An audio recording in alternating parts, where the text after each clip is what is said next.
Queria passar a palavra antes de eu falar para... Estou brincando. Agora começa a vigília. Agora começa a vigília. O nosso grande líder, Newton, disse que, no final da fala dele, que não imaginava até mesmo o que esperar agora do máximo. Mas tem um adágio popular que diz que de onde menos se espera, que daí que não vem nada mesmo, né? Então, não precisa nem se preparar muito. Mas, de qualquer maneira, eu posso ficar em pé? Não vai mudar muita coisa, não. Não vai mudar muita coisa. Então, assim, antes eu vou cantar.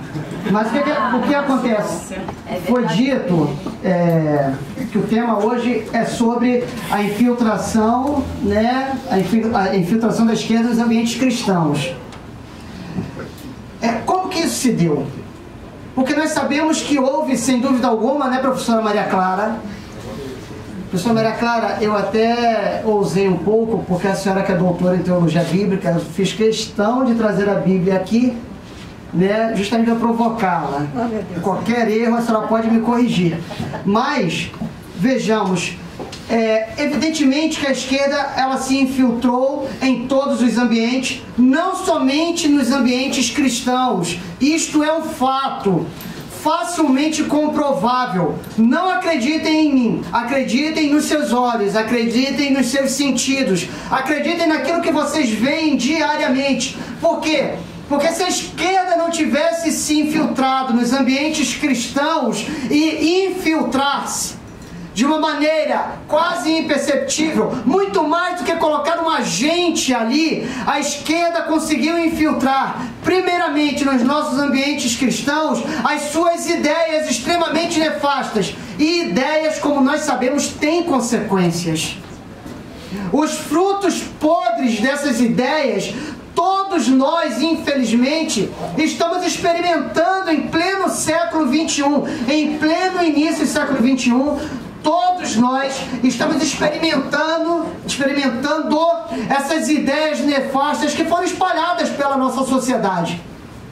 Por quê? Porque se nós somos uma nação cristã, como nós podemos estar discutindo agora a legalização do aborto, por exemplo, na DPF 442? Se nós somos uma nação cristã, como que nós podemos ter a ideologia de gênero? Se nós somos uma nação cristã, como que nós podemos ter numa creche e em diversas escolas a pedagogia do cavalo taradão? Como, senhores? Como ser uma nação cristã se estamos vendo, e está muito perto, só falta um voto para a legalização e descriminalização das drogas em nosso país? Tem alguma coisa errada com este cristianismo. O cristianismo é muito mais do que mostrar-se piedoso, seja na missa, seja no culto, ajoelhar, juntar as mãos, bater palmas, chorar, sentir arrepios. Também passa por isso em alguns casos, mas não somente isto. Como a Cris falou, nós somos cristãos, nós não somos cristais, nós não somos sentimentaloides. Onde os cristãos estão, que ainda não se ergueram contra essas várias poucas vergonhas em nossa sociedade fluminense, mas também em todo o país? Onde que nós estamos? Onde? Alguns em Nárnia. Alguns estariam até melhor se estivessem em Nárnia. Porque Nárnia faz as vezes do paraíso. Mas vejam, uma infiltração com absoluta certeza houve. E pasmem, nós que estamos na política, muitas vezes cristãos, aparentemente piedosos, querem de nós, políticos, as mesmas atitudes de um pagão. Isso é fruto podre direto dessa infiltração em nossos ambientes cristãos. Esse é um fruto podre direto de uma infiltração em toda a sociedade, não somente nos ambientes cristãos. E somente cobrirmos-nos de cinza não vai adiantar. Para trazer uma linguagem bíblica, não vai. Então, no primeiro momento, nós já sabemos que houve esta infiltração. Talvez nós que aqui estamos hoje dentro deste recinto, talvez nós também tenhamos sido muito infiltrados, muito contaminados. Talvez eu não farei isto, mas talvez se eu perguntasse aqui, e talvez as pessoas que estão me vendo, não sei se está ao vivo, mas que verão, não está ao vivo, mas que verão, se eu tivesse a possibilidade de perguntar, talvez dentro das igrejas, quem aqui, por exemplo, está aberto à vida, nós ficaríamos chocados. Nós ficaríamos chocados. Ou então, se eu perguntasse quem é aqui a favor da vida em qualquer situação, talvez ficássemos chocados. Então tem alguma coisa errada com o nosso cristianismo. Me perdoem, mas assim também como a Cris, eu não posso falar esperando ser aplaudido. Porque quando Jesus entra em Jerusalém, muitos que gritaram Hosana, que o aplaudiram, talvez estivesse no meio daqueles que depois gritaram crucifica-o. Então, o meu compromisso não pode ser com aplausos, precisa ser com a minha consciência diante de Deus. Essa infiltração é terrível. A gente podia dar nome a essa infiltração. Nós poderíamos dar a esta infiltração o nome de aborto. A gente poderia dar o nome a essa infiltração de relativismo, nas suas mais variadas modalidades: relativismo religioso, relativismo doutrinal, relativismo moral, e por aí vai. A gente poderia dar o nome de apostasia. A gente poderia dar o nome de heresia.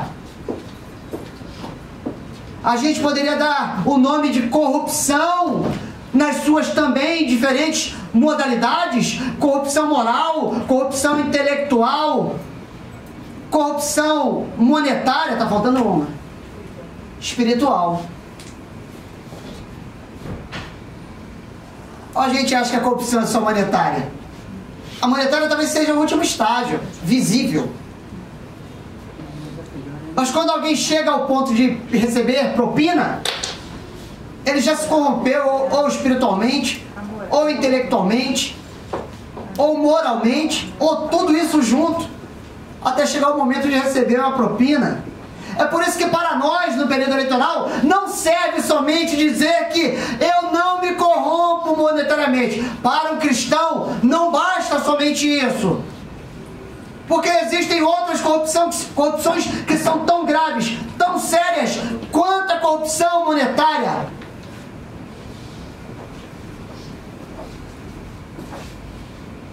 Então essa infiltração, ela é perversa. Para quem acredita, ela é demoníaca.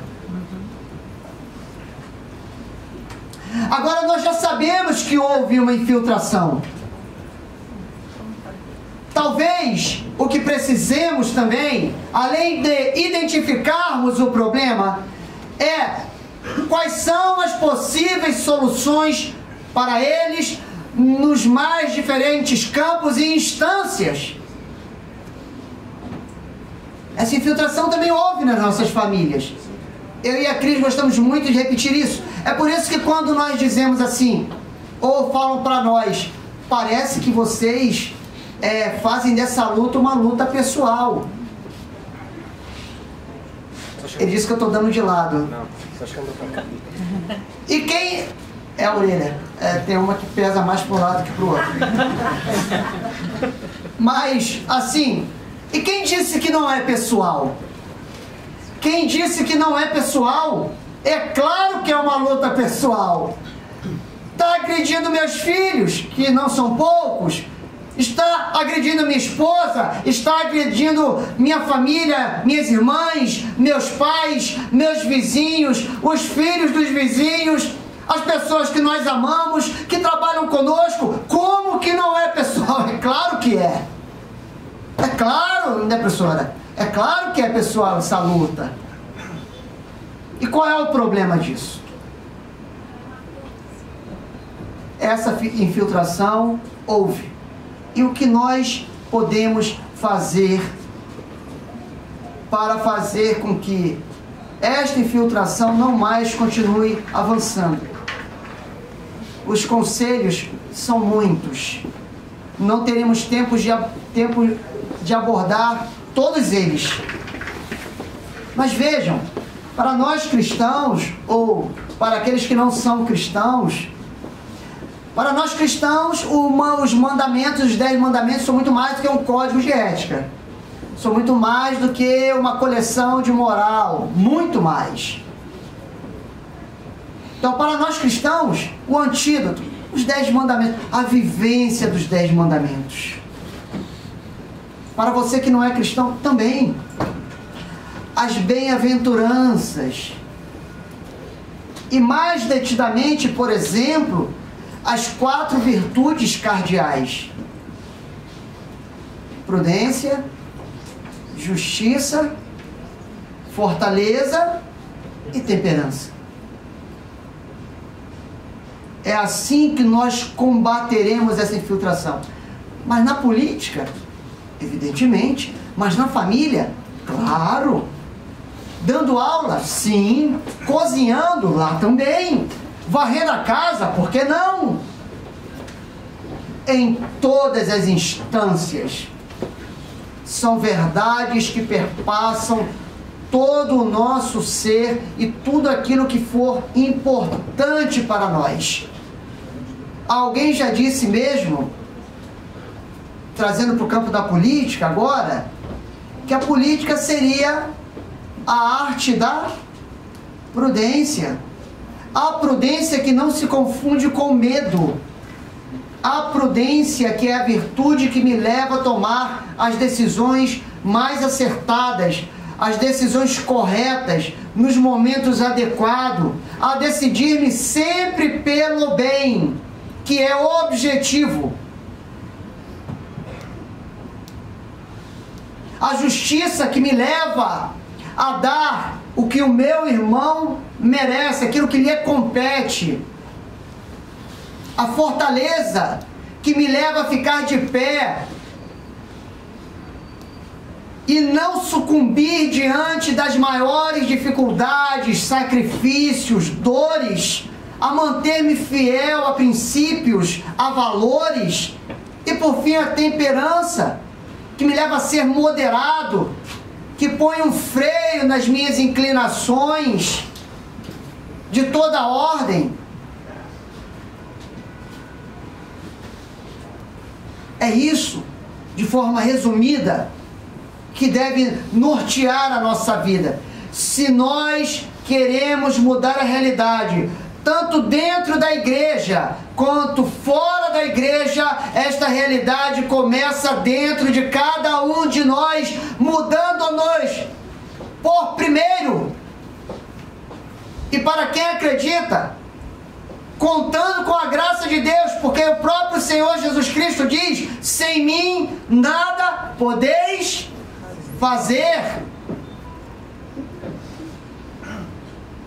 E aqueles que creem, o mesmo Jesus diz, farão as mesmas obras ou até maiores do que aquelas que eu fiz. Significando que um santo hoje no Brasil, um santo ou uma santa transforma toda a realidade para melhor. se nós buscarmos a santidade, essa infiltração terá fim. Toda contaminação terá fim. Mas para isso, precisamos levar Jesus Cristo a sério. Mas, Márcio, você está usando uma linguagem cristã. Uai. Qual é o tema? Não fui eu que escolhi. Né? A infiltração da esquerda nos ambientes cristãos. Qual é o maior ambiente cristão hoje em dia?